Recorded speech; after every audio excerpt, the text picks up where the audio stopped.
Dans le match qui oppose voiture individuelle contre transport en commun, durant une journée, la formule déplacement collectif a sorti la toute séduction.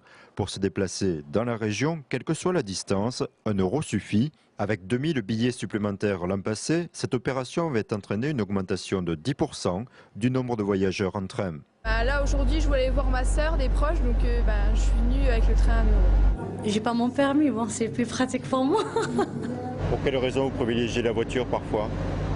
Parce qu'on peut faire des détours, partir à l'heure qu'on veut. Les gens oublient peut-être que le train ça peut être aussi bien que la voiture, avec moins de problèmes. Et en plus ça fait un geste pour la planète. Quel est l'avantage par rapport à la voiture? Il n'y a pas de radar. C'est surtout ça, on ne se fait pas flasher. Pour la première fois au niveau national, le billet à 1 € permet également d'utiliser les transports urbains dans toutes les agglomérations et les transports départementaux de la Marne avec un ticket unique. C'est à mon avis une préfiguration de ce qu'il conviendrait de faire de manière permanente, c'est-à-dire permettre aux voyageurs d'avoir un seul billet, d'emprunter tous les modes de transport et d'avoir une seule source d'information pour leur trajet. Utiliser la voiture plutôt que les transports en commun, d'après cet autocariste, les particuliers commencent à en saisir les inconvénients. Ouais, c'est bien plus cher pour eux, là. Parce que bon, il faut prendre tout ce qui est gasoil, assurance, usure du véhicule. La plus grosse sensibilisation, on va dire maintenant, ça serait le maître mot, ça serait pour la pollution, l'environnement.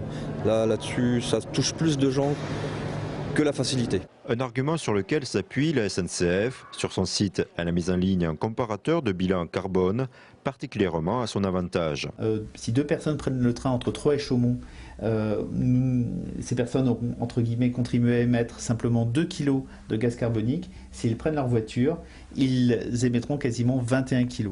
Alors, ce qu'il faut voir quand même, c'est que bien évidemment, on peut voir, différence de prix, 29,20 € pour le train, 16,15 € pour la voiture. Donc finalement, c'est vrai, on pourrait croire que la voiture coûte moins cher.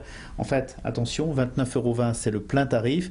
Si vous avez par exemple un abonnement professionnel, vous ne paierez que 25% de cette somme. Et là, effectivement, sans contestation, le train c'est moins cher et c'est plus écologique. Pour la SNCF, si le prix de l'essence est actuellement abordable, cela ne devrait pas durer.